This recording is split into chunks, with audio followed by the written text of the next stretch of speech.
మీ మోకాల నొప్పులకు ఎటువంటి సర్జరీ లేకుండా ఎపియాన్ పెయిన్ క్లినిక్ అందిస్తున్న అత్యాధునిక చికిత్స.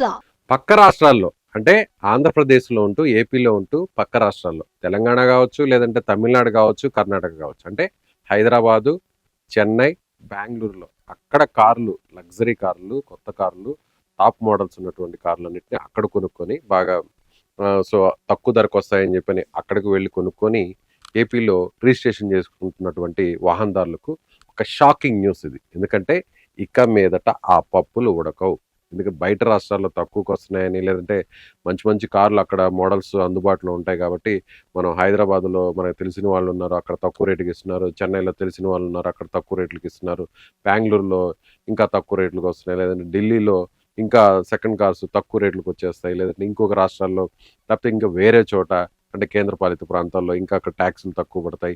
అక్కడి నుంచి కొనుగోలు చేసుకొని ఇక్కడ తీసుకొచ్చి వాడుకొని ఇక్కడ రిజిస్ట్రేషన్ చేసుకుంటామంటే ఇక ఆ పప్పులు ఉడకవు.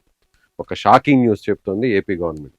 మనం జనరల్గా ఏం చేస్తామంటే బయట ఇప్పుడు హైదరాబాద్లో కొనుక్కొని, అంటే హైదరాబాదు ఏపీ తెలంగాణ అంటే పెద్ద తేడా లేదు వెహికల్స్ విషయంలో.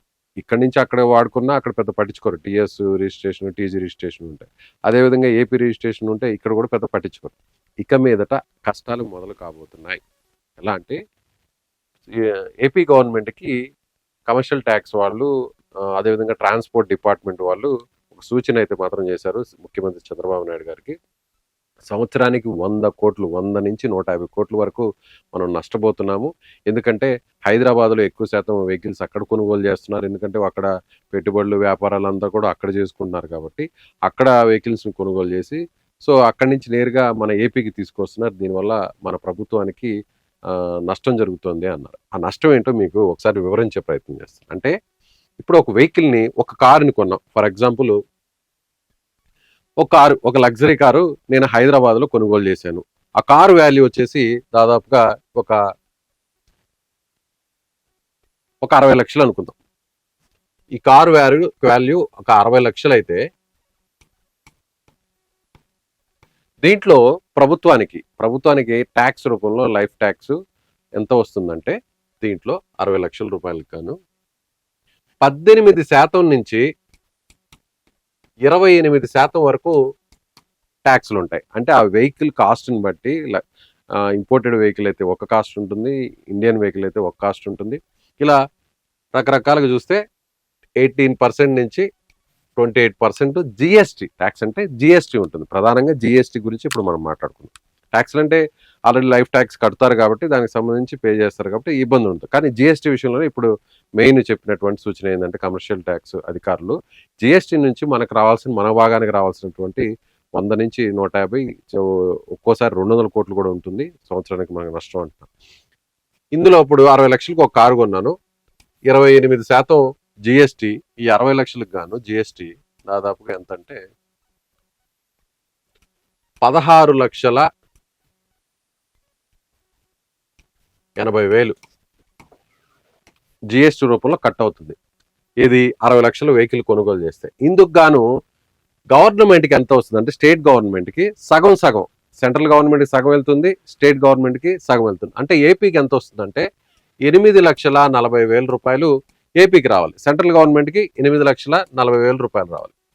సో ఇలా ఒక కారు మీదే 60 లక్షల రూపాయల కారుని కొనుగోలు చేస్తే ఒక కారు మీదే దాదాపుగా 8,40,000 రూపాయలు జిఎస్టీ రూపంలో ఆ రాష్ట్ర ప్రభుత్వానికి వస్తుంది. ఇలా మన ఏపీకి సంబంధించిన వాళ్ళు తెలంగాణలోనో, లేదంటే తమిళనాడులోనో, కర్ణాటకలోనో అక్కడ ఉన్నటువంటి షోరూమ్స్లో కొనుగోలు చేసుకొని ఏపీకి తీసుకొచ్చి ఏపీలో లైఫ్ ట్యాక్స్ పే చేసి ఇక్కడ రిజిస్ట్రేషన్ అయితే చేసుకుంటారు. సో లైఫ్ ట్యాక్స్ పరంగా అయితే ట్యాక్స్ అయితే ఇక్కడ గవర్నమెంట్ పే చేస్తున్నారు, ఇబ్బంది లేదు. కానీ జిఎస్టీ విషయంలోనే ఇక్కడ మనకి దెబ్బ పడుతుంది అనేది కమర్షియల్ ట్యాక్స్ వాళ్ళు సీఎంకి చెప్పడం జరిగింది. సీఎం కూడా చంద్రబాబు నాయుడు గారు కూడా ఆయన గట్టిగా ఆదేశాలు ఇచ్చారు. ఇక మీదట ఆ నిబంధనల్ని మార్చండి, ఒప్పుకోవద్దు. ఆల్రెడీ నిబంధనలు ఉన్నాయి, ఇక్కడ తీసుకొచ్చి వాడేటువంటి అవకాశం లేదు. ఎందుకంటే ఏదైనా ఏ రాష్ట్రానికి సంబంధించిన వారైనా ఆ వేరే రాష్ట్రంలో ఆ వెహికల్ని తీసుకొచ్చి వాడడానికి కేవలం నెల రోజులు మాత్రమే పర్మిషన్ ఉంటుంది. ఆ నెల రోజుల తర్వాత ఏం చేయాలంటే ఎక్కడైతే ఆ వెహికల్ ఉంటుందో కొనుగోలు చేశారో ఆ వెహికల్ కొనుగోలు చేసిన దగ్గర నుంచి నో అబ్జెక్షన్ సర్టిఫికేట్ కానీ తీసుకొచ్చిన తరువాత అక్కడ మళ్ళీ లైఫ్ ట్యాక్స్ పే చేసి తిప్పుకునే పరిస్థితి అయితే ఉంటుంది. ఇక మీదట అలా ఉండదు, అలా జరగదు. ఎందుకంటే ఖచ్చితంగా ఏపీకి సంబంధించినటువంటి వ్యక్తులు ఇక్కడ సిటిజన్షిప్ ఉంటే, అంటే ఇక్కడ వాళ్ళ చిరునామా ఉంటే, అక్కడ అడ్రస్ ఆధార్ కార్డు ఇక్కడ ఉంటే వాళ్ళు ఇక్కడే వెహికల్స్ని కొనుగోలు చేయాలి. బయట ప్రాంతాల్లో కొనుగోలు చేయడానికి ఒప్పుకోవట్లేదు. దీనికి సంబంధించి కూడా కార్లకు సంబంధించినటువంటి డీలర్స్తో కూడా మాట్లాడుతున్నారు. డీలర్స్ కూడా వారు ఏ పరిధిలో ఎక్కడి వరకు అమ్మకాలు జరపాలి అనేటువంటి కొన్ని నిబంధనలు ఉంటాయి. ఈ రాష్ట్రానికి సంబంధించిన వారు లేదంటే ఆ నగరానికి సంబంధించిన వారు ఆ ప్రాంతం వరకే అమ్మకాలు జరపాలి. కానీ రాష్ట్రాలు కూడా దాటిపోయి బయట వ్యక్తులకు ఎలా అమ్ముతారు అనే దాని మీద కూడా కాన్సన్ట్రేట్ చేస్తున్నారు. కాబట్టి ఇక మీదట హైదరాబాద్లో కార్లు కొనుగోలు చేసి, చెన్నైలో కార్లు కొనుగోలు చేసి, లేదంటే బైకులు కాస్ట్లీ బైకులను కొనుగోలు చేసి, బెంగళూరులో కాస్ట్లీ కార్లు కాస్ట్లీ బైకులు కొనుగోలు చేసి ఏపీలో నేను ఇష్టారాజ్యంగా తిరుగుతాను, అవసరమైతే ఏపీలో ఇక్కడ లైఫ్ ట్యాక్స్ పే చేసేసి ఇక్కడే నేను రిజిస్ట్రేషన్ తీసుకొచ్చి ఇక్కడే నెంబర్ వేయించుకుంటాను అంటే కుదరదు. సో ఇక మీదట వారికి ఇబ్బందులు తప్పవు. కాబట్టి ఒక్కసారి మీరు బయట రాష్ట్రాల్లో బయట నగరాల్లో మీరు వెహికల్స్ని కొనుగోలు చేయడానికి సిద్ధమైతే మీరు కొంచెం ఆలోచించండి. ప్రభుత్వం నిర్ణయాలని తెలుసుకొని, ప్రభుత్వం ఇవ్వబోతున్నటువంటి నిబంధనలు, మార్చబోతున్నటువంటి నిబంధనలు తెలుసుకొని మీరు వెహికల్స్ని కొనుగోలు చేయండి. దీని మీద చాలా స్ట్రిక్ట్గా ఉండబోతుంది. ఎందుకంటే గవర్నమెంట్కి ఏ రూపంలో నష్టం జరుగుతుంది, ఏ రూపంలో ఆదాయం వచ్చేటువంటి మార్గాలను ఇప్పుడు ప్రభుత్వం అన్వేషిస్తుంది. అందులో భాగంగా దీనికి సంబంధించిన దాని మీద ప్రభుత్వం ఒక నిర్ణయం తీసుకోబోతుంది. కాబట్టి ఈ 200 కోట్లు సంవత్సరానికి నష్టం జరగకుండా ఉండేందుకు ప్రభుత్వం ఇలా నిర్ణయాలు మార్చేటువంటి అవకాశం ఉంది. అయితే దీనివల్ల లోకల్గా అంటే క్షేత్రస్థాయిలో ఎలాంటి ఇబ్బందులు ఉంటాయి, ఇలా వాహనదారులు కొనుగోలు చేయడం వల్ల వాళ్ళకి ఎలాంటి సమస్యలు ఉంటాయో ఇక చూడాల్సినటువంటి పరిస్థితి. సో ప్రభుత్వం నిర్ణయం మీద గవర్నమెంట్కి వచ్చేటువంటి ఈ ట్యాక్స్ రూపంలో, జిఎస్టీ రూపంలో వచ్చేటువంటి అమౌంట్ వల్ల వేరే రకాలుగా వేరే సంక్షేమానికి లేదంటే అభివృద్ధికి ఉపయోగించాలనేది చూస్తున్నారు. సో గవర్నమెంట్ నిర్ణయం మీద మీరేమనుకుంటున్నారు, ఇది ఎలా ఉండబోతుంది అనేది కామెంట్ రూపంలో మీ అభిప్రాయాన్ని తెలియజేయండి.